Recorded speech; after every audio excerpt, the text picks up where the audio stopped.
Hi, everybody. Welcome. Thank you for being here and spending time with me. Please, guys, whether you love me or hate me for whatever reason you are here, if you watch my videos, say once a week, please do me the courtesy and subscribe. It is a free way to support me and make it possible for me to continue with this channel. Click the notification bell and give videos a thumbs up if you liked it. Okay, so let's move on.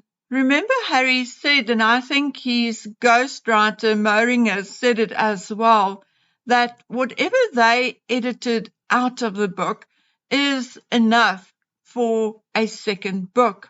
Now, I also want to remind you that the same was said after the Oprah interview, remember? It was also said that the material which landed on the cutting room floor was enough for another program. Now, we don't know whether it is true or not. We know that Meghan and Harry have an issue with the truth. But what that is, whether it is a truth or a lie, is actually blackmail. I told you that I doubt Harry and Meghan can or will straight out blackmail the royal family. But these not so veiled threats are just another form of blackmail. So what was Harry trying to hide by pretending that he destroyed email and correspondence with the ghostwriter Moeringer? And what are his motives? Why would he try to hide things if his book was so explicit and detailed that he even described the state of his todger? I see a number of people are saying that the reason why there was an attempt to hide or destroy evidence was because Harry was trying to protect his ex, Chelsea Davy, and his wife, obviously, Meghan. Now, personally, I don't buy that. I think that is pure deflection. If Harry wanted to protect Chelsea, he would not have written the things he wrote about her, but would purely have mentioned her in passing, not the kind of detailed reminiscing which he did. I doubt there is anything he could or should shield Meghan from, because I think if it was up to her, the book would have been even more salacious. I think Meghan have long since sucked every drop of salacious gossip out of Harry, and she likely had a good deal of input in the book.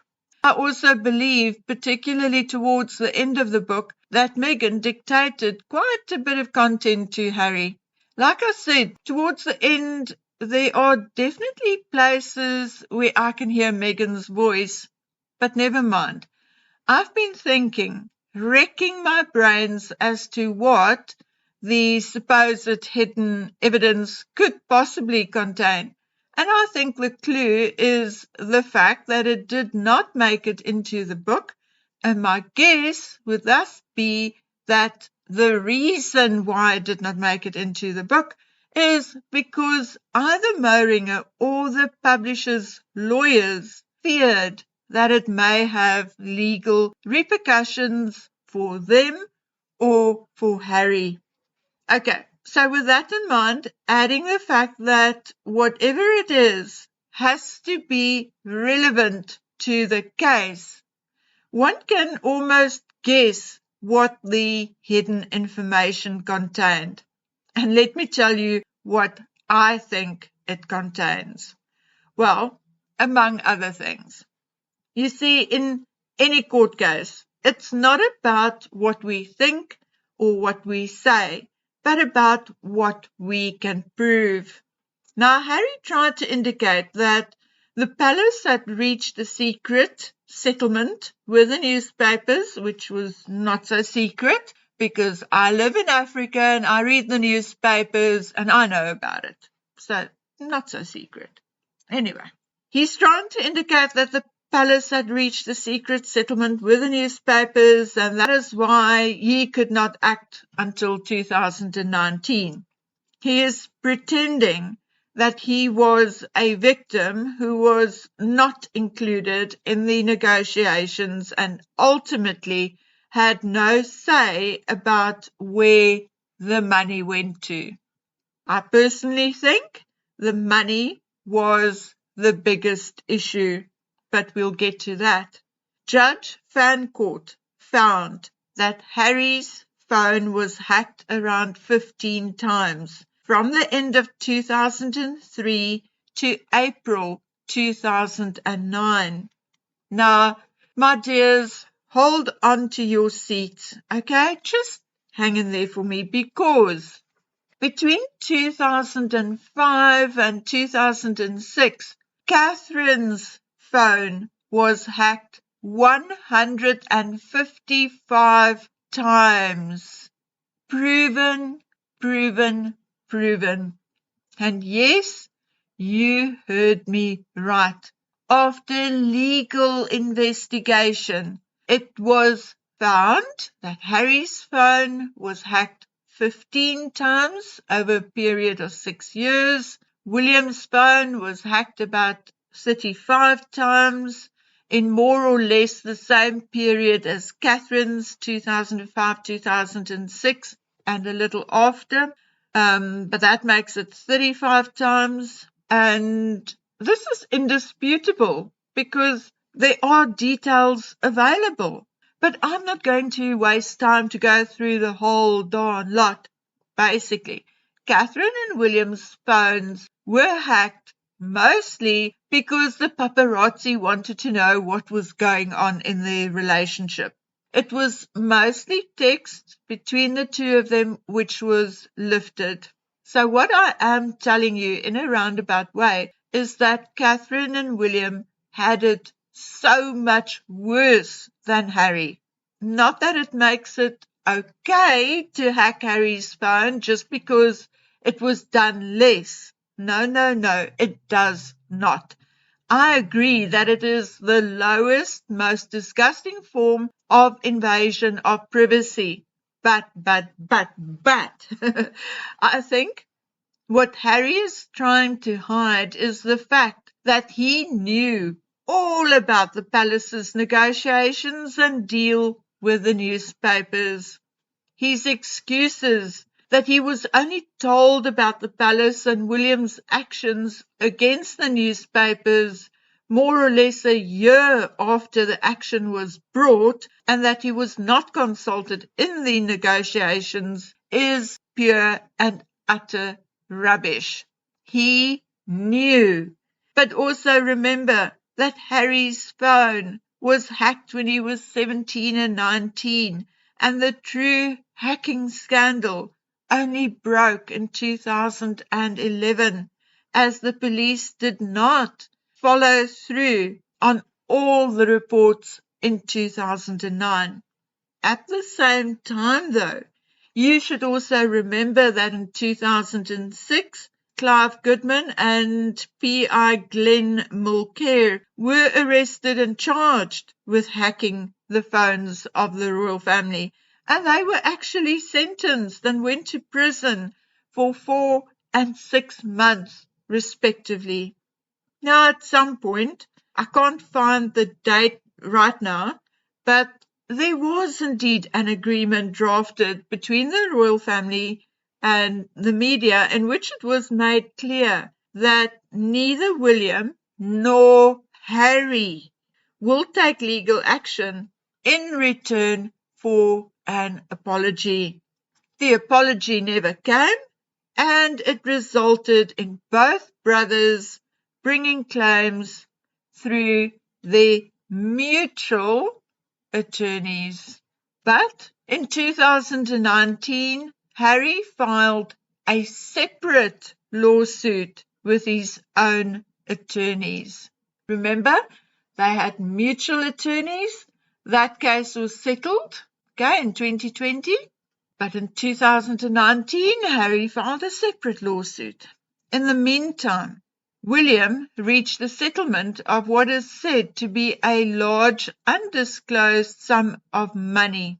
Now, what we do know for a fact is that just after William received this settlement, the Royal Foundation of the Duke and Duchess of Cambridge, which it was at the time, transferred £560,984, or $1.1 million at the time, to Invictus. So William donates the largest portion of the settlement money to Harry's charity, and Harry wants to turn around and tell a court he knew nothing about the palace and Prince William's claims and settlements. Does it make sense? Of course it doesn't. It is utter nonsense. And I think the hidden memory or data sticks or whatever contains, among other things, the fact that Harry knew full well of the process happening between William, the palace, and the media. And although during the time of the initial reporting, Harry was on a gap year in the army, etc., and wasn't around much, even I know that Charles wrote him a letter about the media at some point. Can't remember exactly where he was, and I will have to go look for it. But I know that his father wrote him a letter concerning this matter. So, guys, I think that not thinking things through, Harry admitted to Moeringer that he was aware of the hacking, that he was aware of the people who went to prison, and that he was aware of the settlement reached. Actually, if you go read the book and you listen to things he said in interviews, you will find that he actually says as much in a convoluted way. Therefore, the fact that he did not bother to bring a case in, say, 2011, when the true scope of the hacking broke, and I mean, at the time, 2011, he was already an adult, 27 years old. Now, I think that in reality, number one, he either accepted the previous settlement and his share going to Invictus, or it wasn't as serious and he wasn't as bothered about it as he is now. Obviously, a change of heart since he met Meghan, and we all know what she is after, don't we? Money, money, money. I think they talked about it, and she saw an opportunity for them to make money. That's it. End of story. But I think that is what's hidden. I think he told Moeringer the story of him and William being hacked, and William or the palace, issuing a warning, and then they were supposed to get an apology. They didn't get an apology, so they got attorneys to sue the newspapers, and then obviously there was a disagreement. Meghan came on the scene and she wanted more. She wasn't satisfied with, say, what William was going for, so Harry brought his own separate lawsuit. I think that is what is hidden. And of course, if that is what he said, and there's proof that he knew all along and he was part of the process, then this case in January will be completely frivolous. And once again, he would have been caught out in a lie in court. My dear, so I think that is it. Maybe there are other salacious bits which landed on the editing floor, but I don't think that would have anything to do with the hacking case. That may just be things which members of the royal family would not want, or they would be very upset about if it was brought out into the open. So there you have my opinion. And that is it from me for today. I'll see you again, if God willing, tomorrow. Bye.